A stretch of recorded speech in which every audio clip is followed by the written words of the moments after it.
Hello readers, it's Sasha, and today I have a very dumb video for you guys where I essentially compare vegetables to books.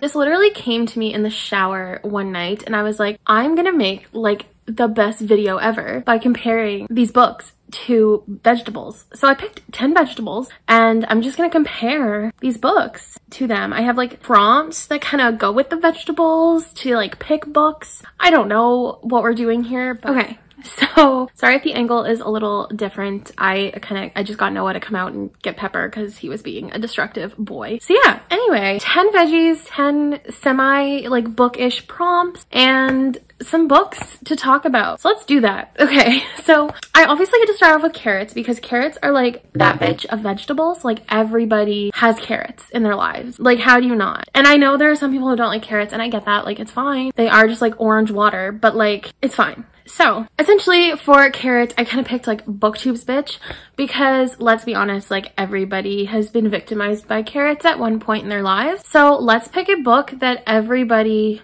or I guess I didn't pick a book, but I kind of picked like an author that everybody has been victimized by at one point in their lives here on BookTube because let's be honest, they're everywhere. And so I had to choose the girl, the one, the only, the queen of fairy smut, Sarah J Maas. I don't particularly love Sarah J Maas, but I can't deny how popular she is on this platform, and I can't deny how much some people like stan her. So I feel like I had to go with her because there are some like people who like hate Sarah J Maas, and there are some people who love Sarah J Maas, and then there are some people who are in the middle where they're like, it's fine, I can take it or leave it. I feel like there are some pretty serious carrot lovers and haters out there, and then maybe one or two that are like, you know what, with some good dressing, it's not that bad, but not my first choice. For some people it's like this is the only choice, and then others it's like I'd rather eat my own foot. So it's just like it makes sense. Next is corn. Corn, what do we say about corn?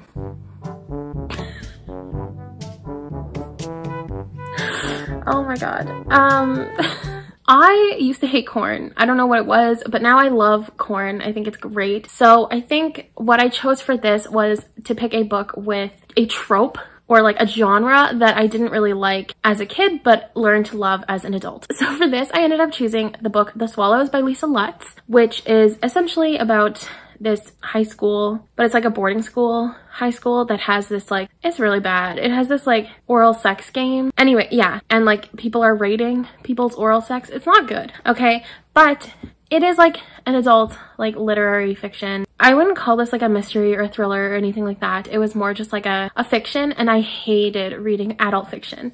Like I hated reading it. I always found it to be so boring, but I actually really ended up liking The Swallows. I thought it was good. I thought it was really just an interesting story. So for me, I think that's why I ended up choosing that for corn, because I think they're similar. Next is zucchini. So zucchinis are very, very, very clearly trying to be cucumbers. Like it's just how it is. So I ended up saying for this one, I wanted to pick a book that was very clearly like a carbon copy of another book, but somehow better, because zucchinis can literally go in anything and make it taste the same as it was before, but like add this little extra health aspect to it, which is like perfect. So I obviously for this had to go with The Covenant series by Jennifer L. Armentrout, because let's be honest, this is literally a carbon copy of Vampire Diaries, except Vampire Academy. But in my personal opinion, and it might just come down to the time that I read both of them, but Covenant slaps so much harder. Like it's so much better. And I think it does help that I also prefer Greek mythology over vampires and stuff like that. So I think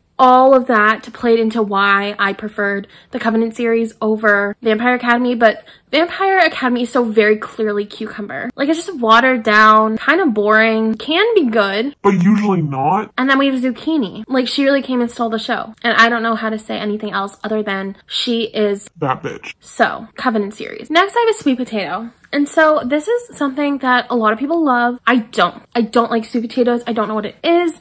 I just find them icky. So for a sweet potato, I kind of felt like I should pick a book that everybody really seemed to love, but I just couldn't get on board with. And so I figured for my newer subscribers here, let's discuss some of my least favorite books of all time. So looking back, I guess I'll kind of go in order from like my best least favorite to like my ultimate least favorite. Like, I would rather sell my body than have to ever read or come near that book again. So we'll start with She Who Became the Sun by Shelley Parker Chan. I didn't love this. I didn't love the writing on this. A lot of people seem to really appreciate the story, really love what this had to offer, and I can appreciate that. However, it just didn't do it for me. I found myself to be very confused, and I finally just gave up because I just couldn't bring myself to read anymore because the writing was just so far away from what I typically would like to read. So there's that. And then of course we have to bring up I'll Give You the Sun by Jandy Nelson. So I realistically should have known this book going into it wasn't going to be my cup of tea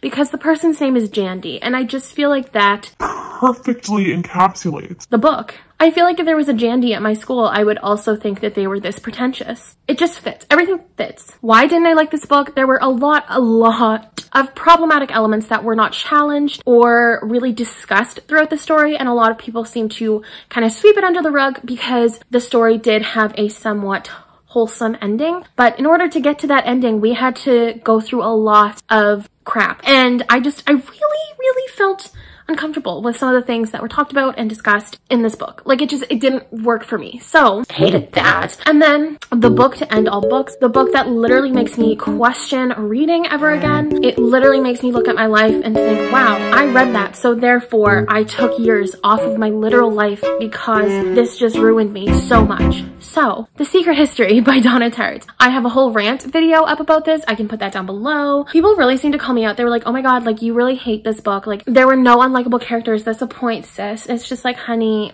no. See, when I go into a book, I like to root for the people that I'm reading about. I like to have at least one redeeming quality. Like, even if they are like the worst of worst people, like, let's say they can do arts and crafts, boom, they're redeemed, at least a little. But everybody in this book sucked, and they kept getting progressively worse and worse, and it got to the point where I wanted to die, like, actively while I was reading this. It just did not go well. But everyone else is like, oh my god, The Secret History, it's like so dark and edgy, and it's like,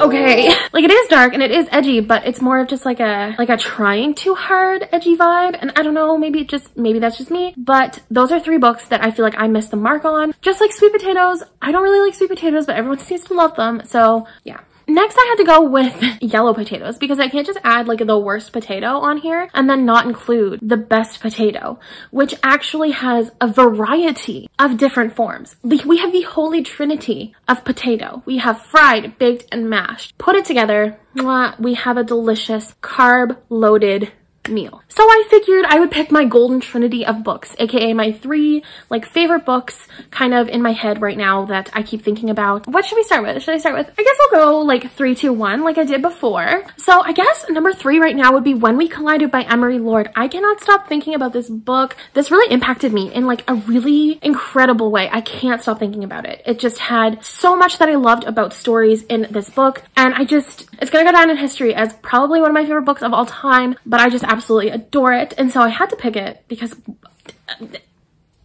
I had to. And then we have The Nowhere Girls, because obviously that is my brand on this channel. The Nowhere Girls is a severely underhyped contemporary story where a bunch of young women get together and try to stop misogyny in their schools and try to get a person who is accused of sexual assault actually get in trouble for the sexual assault, because that just doesn't happen in society, but we're not ready for that conversation. So beautiful book, stunning book. A lot of trigger warnings go into that, knowing that, but genuinely like top tier, one of my favorite books of all time. And then my favorite book of all time, which would probably go with Mashed Potatoes, because I think mashed potatoes are my favorite. So Mashed Potatoes is equal to The Nightingale by Kristen Hanna. Is a beautiful, beautiful adult historical fiction about 2 sisters. If you don't know what it's about, please get out of the rock that you are living under and start experiencing life, because this truly is like the book of all books. If you didn't like this book, I have news for you. You're not human. You have no soul. Even if you didn't cry, Rachel, even if you didn't have those emotions, to rate this book anything less than like, we'll go with 3.5 or 3, because I can see where some people might have some issues. But if you were to rate this any lower than that, like, I just want to ask who hurt you and how I can help. I'm not in psychology anymore, but I still feel like I learned some in my major to help me help you. Help yourself. Because that's all I want to do. Eat some mashed potatoes and figure out who hurt you.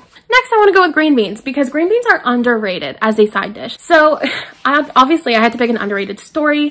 I could have gone with any of the underrated contemporaries that I did in a video I did, I don't know how long ago, very recently, but like, I don't know when this is actually going to go up. So I don't know. But yeah, I could discuss one of those books, but I'd also really like to take this opportunity to talk to you about an underrated fantasy trilogy that I read this year that I just literally still think about at least once or twice a month. And that's the Ash Princess trilogy by Laura Sebastian. This is about a young girl. It's very stereotypical. It's a kingdom story. She watches her family die. She is kidnapped by the people who take over, and she is left to kind of be their, I don't want to say slave, but to do a lot of their dirty work because she has a special like ability. So it's very like check A for this part of a fantasy. Like it has everything that fantasies have in young adult, like everything. But the way that it was done was like truly remarkable. And I don't hear enough people talking about the series. So I'd like to take the opportunity to guide you to Goodreads or Storygraph or whatever the other one was that we were all hyped about for 4 minutes to take a peek at the Ash Princess trilogy, add it to your want to read list, and then read it so that we can talk,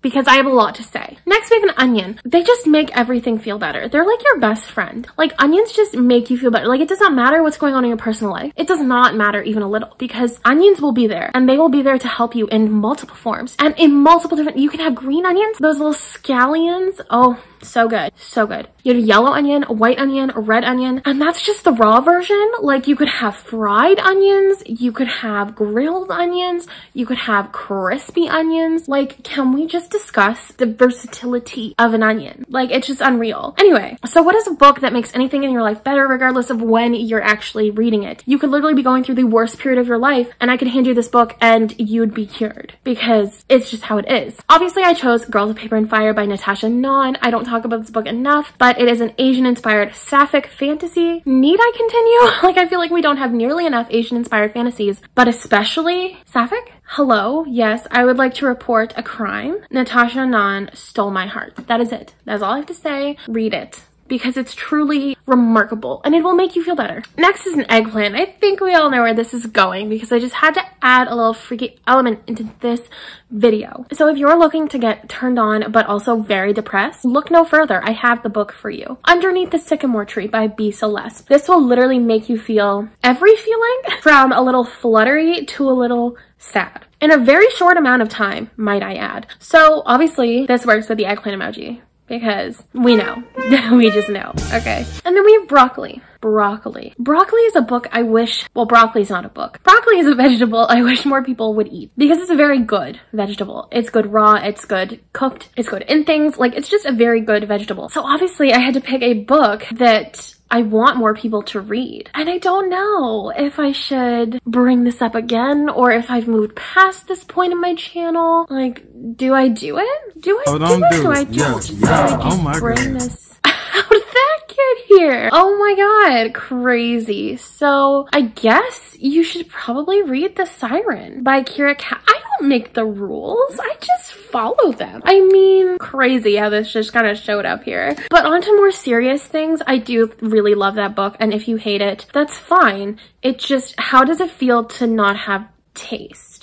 But also, if you're not in the mood to read a Kira Cass book, because I get it, she has an acquired taste, I'm not about to be like, oh, I'm a Kira Cass stan. I would direct you also to You Owe Me a Murder by Eileen Cook. It's a very, very, very quick mystery thriller story, and it's contemporary, and it just kind of goes, and it's all about a girl, obviously, who owes somebody a murder. It's nuts. It's crazy. It's great. So either one of those books will suffice, although I did like The Sirens better. And finally, we have to go with lettuce. If I didn't include lettuce in here, I feel like I wouldn't be white because it is literally the only vegetable we know how to eat, apparently. It's in everything. It works. So I wanted to pick a book that is like super bland, like literally so vanilla, no flavor plot. Because let's be honest, like lettuce is a great like filler, but just eating lettuce by yourself just means you have depression. And I hate to break it to you, but I decided to pick Conviction for this because this is also one of my least favorite books, probably of all time, but the plot was just so vanilla. Like, you think it's gonna be good just given the description. What even was the description? It's about this woman who learns that her husband is leaving her for her best friend, and then she kind of immerses herself in this true crime podcast and figures out that she knows somebody who is being featured in the true crime podcast because he died mysteriously, and so she's just completely immersed and she's trying trying to solve the crime herself. And you think like that kind of sounds cool. There's a podcast element, but holy bananas, just what was the story? Like, where was the plot? It was nowhere. They tried to take on literally everything. Everything happened. And it's like, bitch, everything doesn't need to happen in order for it to be a good book. I don't understand. But yeah, genuinely speaking, hated this. Like, I hated this book. So yeah, it's very vanilla, very boring. I don't hate lettuce, don't get me wrong, but this plot was as vanilla as I would picture. If lettuce were to be a book, I feel like I wouldn't like it. But as a vegetable, it kind of works as like a filler. Does that make sense? I feel like it makes sense. That's all I have for you today. If you want more quality content like this, I would say just hit that like button, comment down below, and of course, subscribe if you haven't already. I don't post as often anymore. I kind of post very randomly, sporadically when I get the chance, because I am now a science major. So if you're a science major, you know literally everything has a lab, so you're kind of taking like double the classes